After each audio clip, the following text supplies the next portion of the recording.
Hello students, welcome back to the channel. इस video में हम क्लास 4th के साइंस का एक लेसन है उसे रीड करेंगे। Okay, and the title is safety first. Let's get started. Tick the correct sentences. आपको इसमें से करेक्ट सेंटेंसेस पे टिक करना है।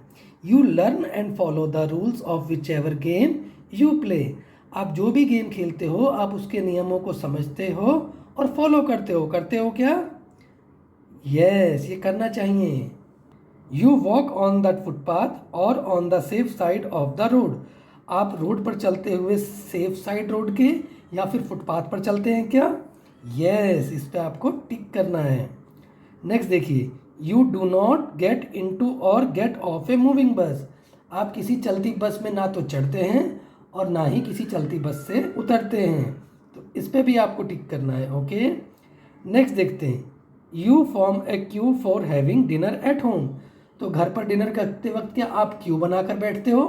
बहुत से लोग बैठते भी होंगे, बहुत से नहीं भी बैठते होंगे। तो इसमें आपका जो भी आंसर लग रहा है या जो भी आप फॉलो करते हो वो आप टिक कर दीजिए। चलिए लेसन पे चलते हैं। Newspapers carry news of accidents almost every day. अखबारों में रोज दुर्घटनाओं की खबरें आती रहती हैं। Accidents cause harm to life and property. दुर्घटनाओं से जान और माल की हानि होती है।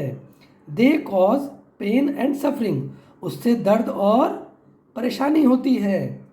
Accidents can be avoided if we follow safety rules at home, at school, on the playground and on the road. दुर्घटनाओं को होने से रोका जा सकता है अगर हम अपने घर पर, अपने स्कूल में, प्लेग्राउंड में या फिर रोड पर कुछ सुरक्षा नियमों का पालन करें।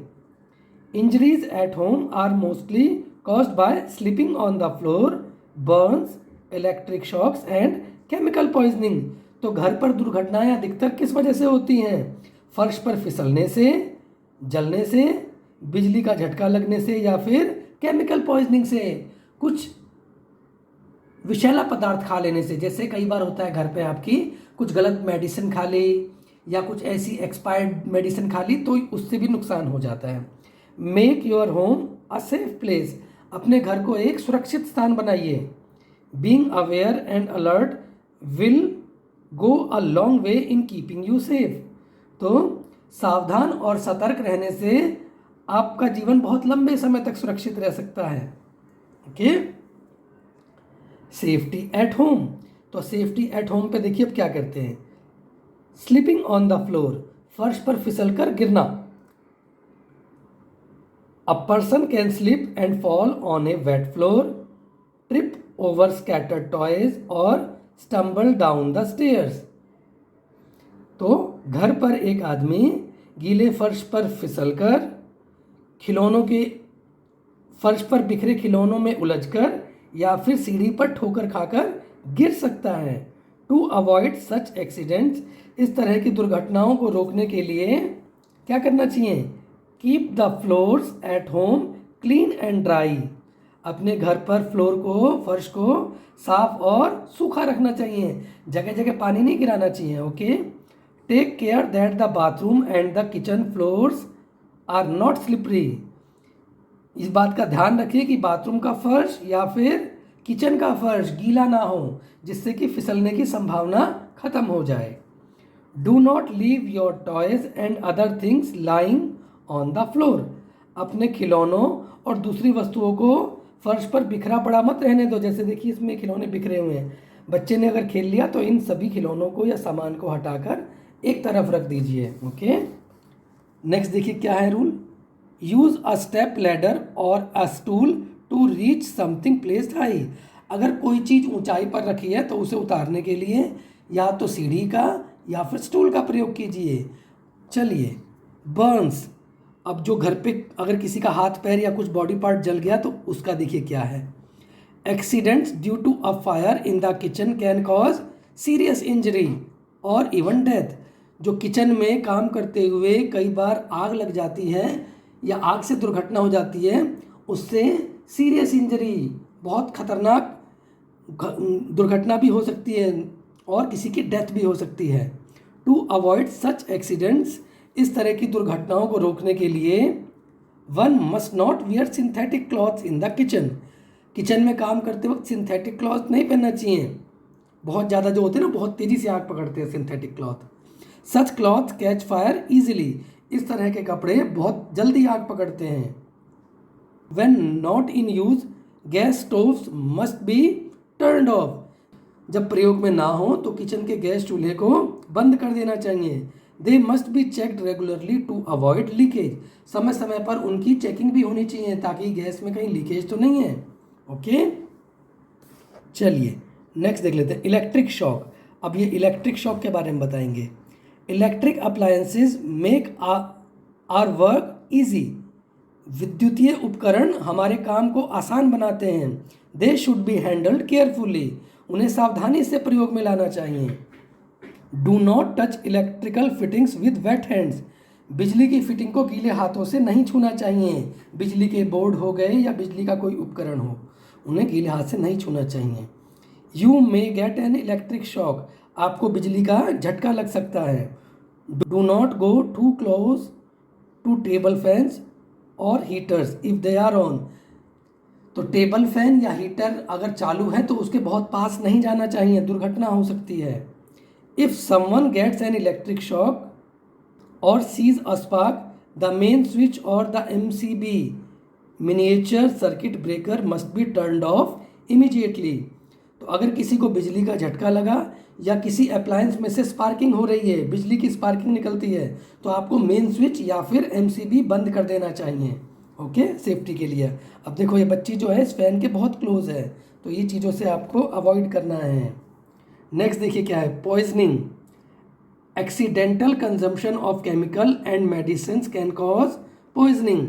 तो गलती से कोई रसायन खा लेना या कुछ एक्सपायर्ड मेडिसिन खा लेने से भी पॉइजनिंग के केसेस हो सकते हैं। Poisonous chemical should be properly labelled and kept away from eatables.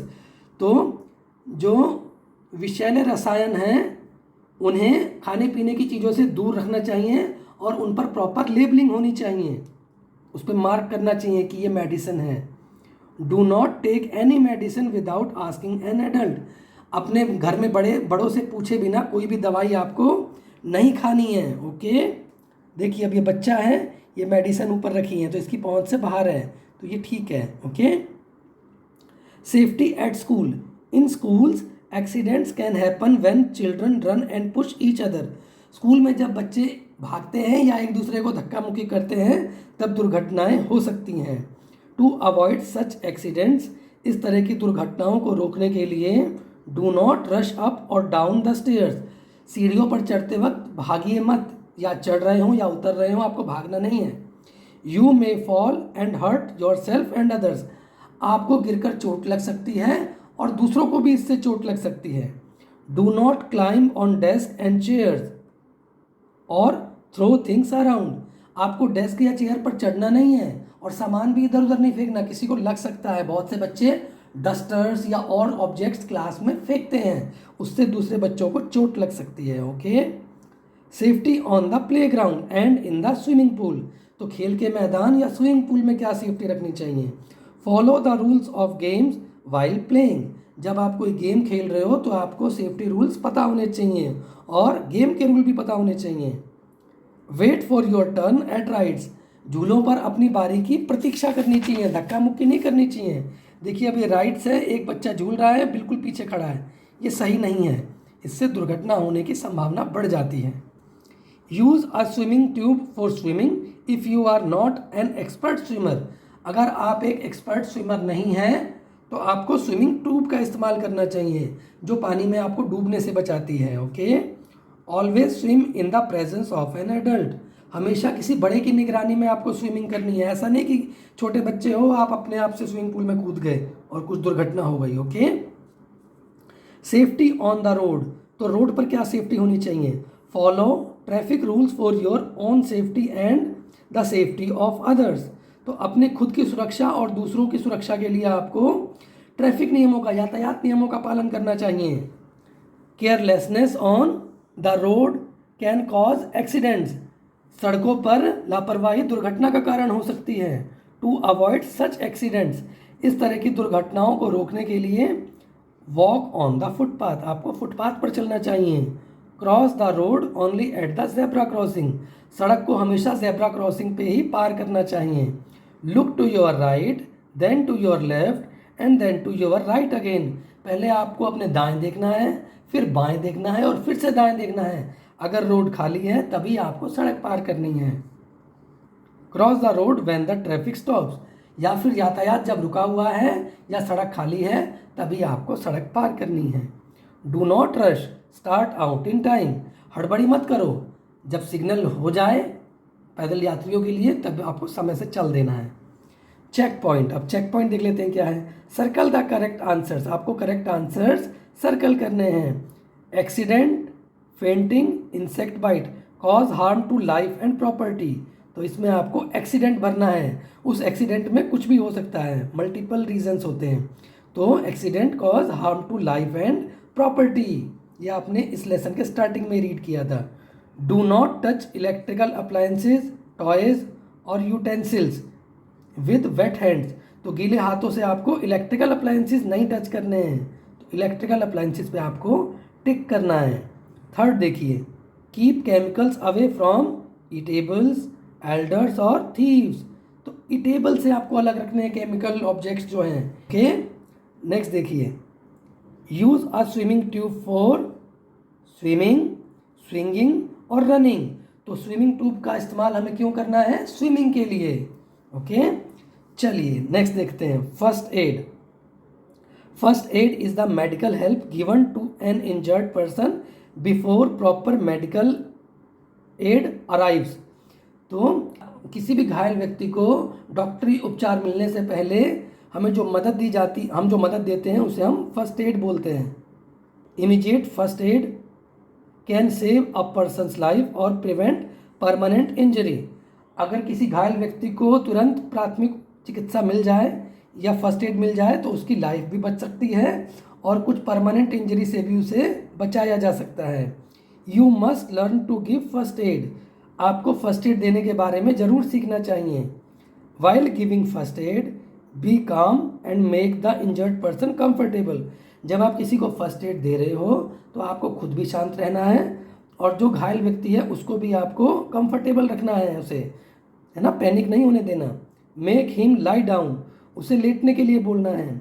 Common emergencies that need first aid are minor cuts, fainting, insect bites and burns, तो जो कुछ कॉमन इमरजेंसीज हैं जिसमें फर्स्ट एड की ज़रूरत पड़ती है वो है माइनर कट, कोई भी माइनर कट हो सकता है, बेहोशी की हालत हो सकती है किसी की, किसी कीड़े ने काट लिया, इंसेक्ट जो होते हैं, या फिर जल गई किसी की स्किन। ओके, 4 माइनर कट्स, अब इन चारों सिनेरियोज के बारे में हम पढ़ेंगे। 4 माइनर कट्स, अगर किसी के माइनर कट लग गया है तो if someone gets a minor cut first wash the cut with water then apply an antiseptic, अगर किसी को माइनर कट लग गया है तो पहले आपको उस चोट को धोना है और फिर उसके ऊपर आपको एंटीसेप्टिक अप्लाई करना है। Okay, if there is bleeding from the cut try to stop it by tying a bandage on the cut, अगर घायल व्यक्ति के कट से ब्लड भी निकल रहा है तो पहले आपको खून रोकने की कोशिश करनी है, इसके लिए आप कोई पट्टी भी बांध सकते हैं उस कट पर। Okay, dirt and flies should not be allowed to sit on the wound as they may cause infection, तो आपको कट वाली जगह पर ना तो मक्खी को बैठने देना है और ना ही वहाँ पे डस्ट रहने देना है। अगर कोई गिर के किसी को चोट लगी है तो डस्ट को आपको पानी से धो देना है, उससे इन्फेक्शन के चांसेस ख़त्म हो जाते हैं। अगर डस्ट या मक्खियाँ बैठेंगी उस पर तो इन्फेक्शन के चांसेस बढ़ जाते हैं। Send for a doctor immediately, किसी डॉक्टर के पास आपको जल्दी से उस पेशेंट को या उस इंजर्ड पर्सन को भेजना है। ओके, इफ़ अ पर्सन फेंट्स, अगर कोई बेहोश हो जाता है तो क्या करना है। If a person फेंट्स make him lie down with his head at the level lower than the body, तो अगर कोई आदमी बेहोश हो गया है तो आपको उसे लिटा देना है और उसके सिर को उसकी बॉडी से थोड़ा नीचे रखना है जिससे कि ब्लड सर्कुलेशन उसके दिमाग की तरफ जाए। This helps the blood to reach his brain faster, तो इससे उसके दिमाग में खून तेज़ी से पहुंचेगा क्योंकि वो डाउन रहेगी बॉडी से। Allow fresh air around the person, उस इंजर्ड पर्सन के पास ताज़ी हवा आने के लिए रास्ता बनाइए, उसको घेर के मत खड़े होइए। लूजन his clothes and sprinkle cold water on his forehead, और उसके माथे पर ठंडे पानी का छिड़काव कीजिए। Let the person rest quietly, उसे आराम करने दीजिए। सेंड फॉर ए डॉक्टर, और फिर डॉक्टर के पास भेज दीजिए। If bitten by an insect, अगर किसी कीड़े ने काट लिया है तो। इंसेक्ट बाइट्स और स्टिंग्स आर पेनफुल, तो इंसेक्ट क्या होते हैं, कोई भी कीड़ा, उनका बाइट या फिर उनका डंक बहुत दर्दनाक होता है। If bitten by an insect like a bee or a wasp, apply a paste of baking soda and cold cream on the affected part to give relief, अगर किसी मधुमक्खी ने या किसी ततैये ने काट लिया है तो तुरंत आराम पाने के लिए आपको बेकिंग सोडा का पेस्ट और कोल्ड क्रीम अप्लाई करनी है उस पार्ट पर जहाँ पर डंक मारा है उस इंसेक्ट ने। Put some ice on the affected part, जहाँ पर डंक मारा है वहाँ पर कुछ बर्फ़ भी रख सकते हैं, उससे थोड़ा राहत मिलेगी। For Burns, if a burn is minor, wash the burned area with cold running water, अगर थोड़ी सी जगह पर कहीं जला है तो आपको ताज़े पानी से पहले उसे धोना है। Put an ice pack on the burned area, जली हुई जगह पर आइस का एक टुकड़ा रखना है। Then apply an antiseptic cream on the affected area, फिर उसके बाद एक एंटीसेप्टिक क्रीम लेकर के जहाँ पर जला है वहाँ पर अप्लाई करना है। It is good to be prepared for an emergency and to know how to give first aid, किसी भी आपातकाल स्थिति के लिए आपको तैयार रहना है और आपको ये जानना भी ज़रूरी है कि फर्स्ट एड कैसे देनी है। However it is better to remember and follow safety rules to avoid accidents, हालांकि ये ज़्यादा अच्छा है कि आप सेफ्टी रूल्स को जानें और उसको फॉलो करें। Always remember prevention is better than cure, रोकथाम जो है वो इलाज से बेहतर है। तो चोट मत लगाओ आप अपनी, कोई भी एक्सीडेंट का वेट मत करो, सेफ्टी रूल्स को फॉलो करो। ओके, वर्ड्स टू नो में देख लेते हैं। Electrical appliances, gadgets like toasters and irons which run on electricity, तो गैजेट्स जैसे टोस्टर जिसमें हम ब्रेड टोस्ट बनाते हैं वो, या फिर इलेक्ट्रिक आयरन, ये इलेक्ट्रिक अप्लायंसेज हैं। क्विक रिकैप कर लेते हैं आगे बढ़ने से पहले। Accident cause harm to life and damage to property, तो दुर्घटनाओं से जान और माल की हानि हो सकती है।